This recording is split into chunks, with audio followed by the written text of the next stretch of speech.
I've created a project consisting of 20 microservices, each written in a different programming language. This has been the longest project I've undertaken for my channel. It took me about 2 months to get everything working as planned. So, if you enjoyed this video, please hit the like button and leave a comment to let me know that you're interested in this kind of content. Now, I'm excited to show you what I've come up with and how it all works together. Enjoy the video.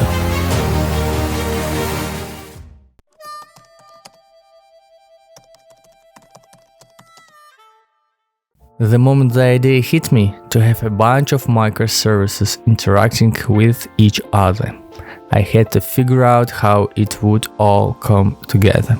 Pretty quickly, I decided that it would involve a simple text message passing through all the microservices, with each service adding something to it to show it was processing there. The final message would then be output. Initially, I thought of implementing this with Kafka, but I hadn't yet decided which programming languages I would use for the microservices, and I wasn't sure if there would be library compatibility issues with Kafka. I opted for basic HTTP requests between the applications. Surely that wouldn't cause any problems. But boy, was I wrong. So, here's the structure. I sent a text, say orange, while I get request to the first microservice. It takes the text, adds its own bot like hello from Java microservice, and makes a post request to the next microservice. This one, in turn, receives orange hello from Java microservice, adds its own message, and sends it to the next. The final microservice adds its part and sends the complete text back through the chain to the first, producing a message that has passed through all the microservices. Alright, now that we've got a clear idea of what to do, it's time to get started. The choice of which programming language to start with was a no-brainer. Since Java is my go-to language, I kicked things off with it. No sweat there, I decided to build a simple application using Spring Boot. I whipped up a couple of controllers. The first one, a simple get controller, checks if the app's up and running by returning a string. And then I added another get controller, which kickstarts a series of requests, including a post request to the next service. Next up, I set up another microservice in Java, specifically for handling these post requests. It's just a test service, named test port 8888, and it's the last in our microservice chain. Moving on, I decided to tackle the list of popular programming languages, starting with Python and Flask. The setup was pretty similar to the Java microservice, with the main difference being on the controllers now handling post requests. So, we have a post request coming in from Java, then passing along the chain. The second endpoint is just like in Java, purely for testing, and it returns the text hello from Python microservice. Overall, it was pretty smooth, didn't take much time. After that, I went for Kotlin with Spring Boot. Despite the syntax difference between Java and Kotlin, they share a lot in common, especially in terms of object-oriented concepts and program structure. Everything went off without a hitch, nice and quick. Then I moved on to JavaScript, following the list of popular languages. Honestly, I can't even remember if I ran into any issues. I don't think so. Next, I tackled a microservice in C#. That one was a bit of a headache. It took me a while to get the project structure and the application skeleton right. ran into a snag, but after removing the fromBody attribute from the handshake method parameters and making some main tweaks, it finally worked. Then it was time for PHP. Surprisingly, it only took about 30 to 40 minutes, and the request worked after fixing a couple of bugs. I was pretty amazed, considering PHP was almost foreign to me and its syntax is drastically different from Java. Following that, I ventured into less familiar territory, like Ruby. Overall, I liked the language, but it took a fair bit of time, mostly because of some Docker issues. For some reason, I just couldn't get the ports to map correctly. Then it hit me that there's this language practically made for projects like mine, Golang. It's the only microservice that worked flawlessly right out of the gate after its first launch. And get this, the image size, just 26 megabytes. The other services at that time were like 500, 1000 megabytes. If this were a rating game, Golang would easily score a perfect 10 out of 10. Next up, I stumbled upon an article about Rust and how someone built a microservice similar to mine using it. I took it as a sign and dove in, though I always pegged Rust as this low-level language, not really meant for this sort of thing.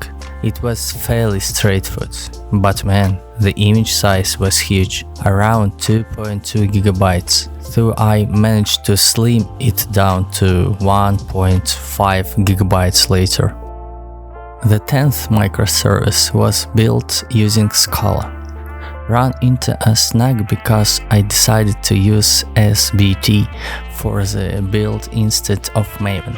Had to scrap the whole project and start from scratch. Reading the code felt like a breezy, very similar to your typical Spring Boot app in Java. Overall, not too shabby. For some reason, I had a hunch that starting a project in Clojure was going to be tricky, even though I'd never worked with it before. And boy, was I right. Initially tried some Clojure-specific build tool, but that didn't pan out, so I switched to Maven.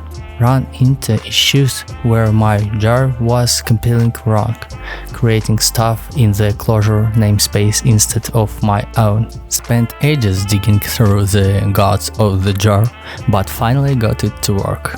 Haskell was another story. I didn't want to build locally, but straight in Docker, so I could just run one command to compile, build and launch all the projects in different languages.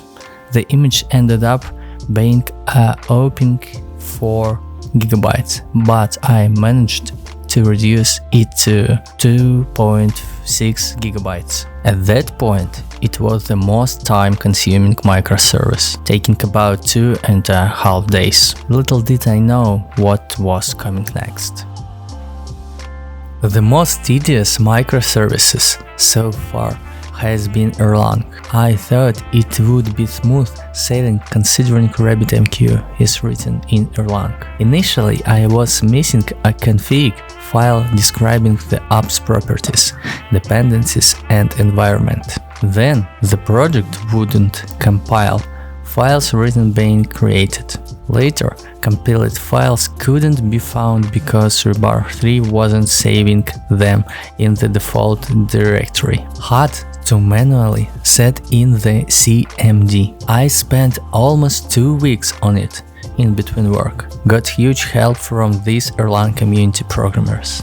Ended up completely rewriting the service from my original version. So grateful to them.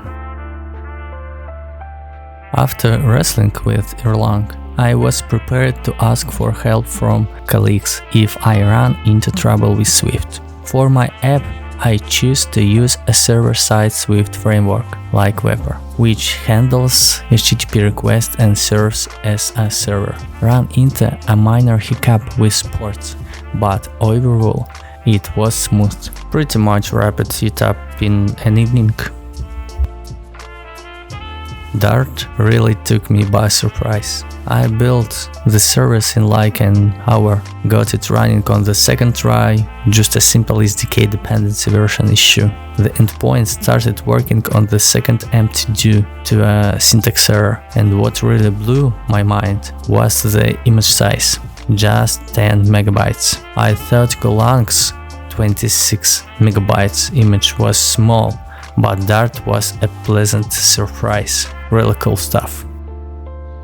C++ is super popular. Don't know how I almost forgot about it. Probably because it's not used as much in web development. Anyway, it was pretty straightforward, took about a day. I used the Casablanca library, which is a key part of the project. I provide capabilities for creating HTTP clients and servers. In the code, it's used for setting up an HTTP listener and handling requests. All in all, pretty good. Lisp is a language from 1958. It was very scary to start. My gut feeling wasn't wrong, it was tough. I struggled for a long time to get it to work.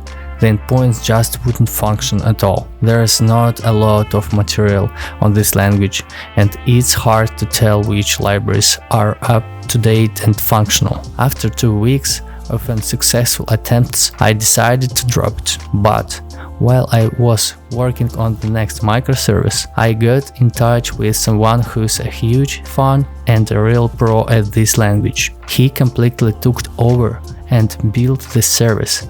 He's got a YouTube channel for the ants. I'm super grateful to him. After Lisp, I wanted to make a service in Fortran. Fortran is an even older programming language, primarily used by mathematicians, I believe. After going through the documentation and reading articles, I realized that implementing the functionality I needed would take a lot of time, so I scrapped that idea.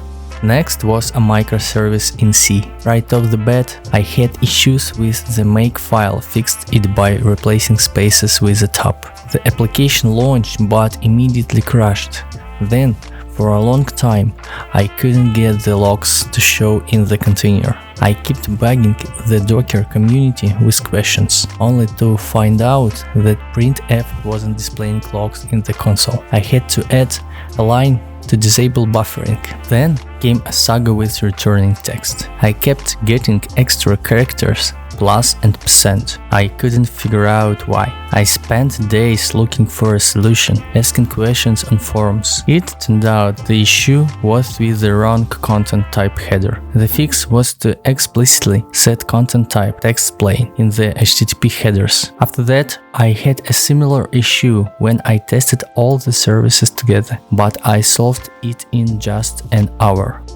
By this point, I started to seriously consider which language to use next. Even though there are about 8,000 programming languages out there, not all of them have enough resources or are simple to implement for this functionality. I hadn't worked with Groovy before and knew it ran on the JVM. But finding out it's almost identical to Kotlin was a surprise. It was pretty straightforward since I built the app on Spring Boot. Not much different from a Java service, but still took some time due to version compatibility issues.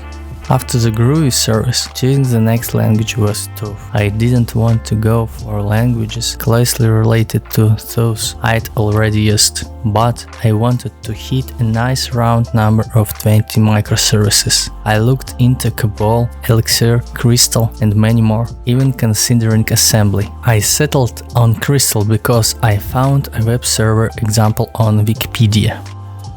Crystal was actually suggested to me in a Java developers chat. It was incredibly easy to make the service, just 3 to 4 hours and it was done.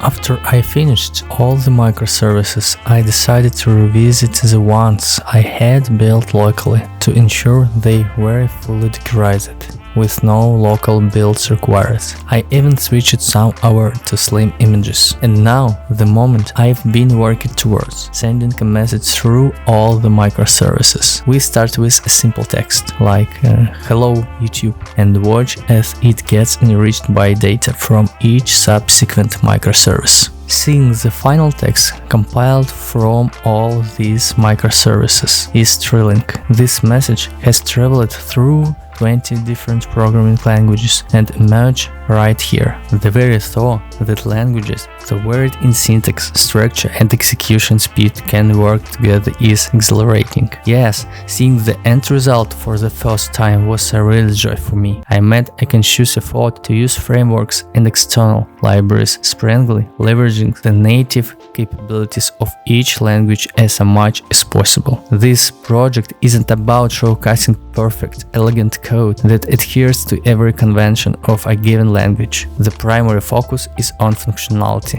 Diving into this project was like going down a rabbit hole I didn't even know existed, but it has enriched me with experience in different languages, giving me a hands-on feel for them. It also boosted my skills in Docker and regular terminal use. You can check out the project on GitHub, and if you see your language of choice there, I'd love to hear your ideas on how to optimize the code or perform some smart refactoring. DevOps contributions are also welcome, especially those that can optimize Docker file to reduce image size and speed up final deployment. And with that, I want to thank you all for watching. Please leave a like and comment below on what project you'd like to see next. Your engagement really helps the channel grow.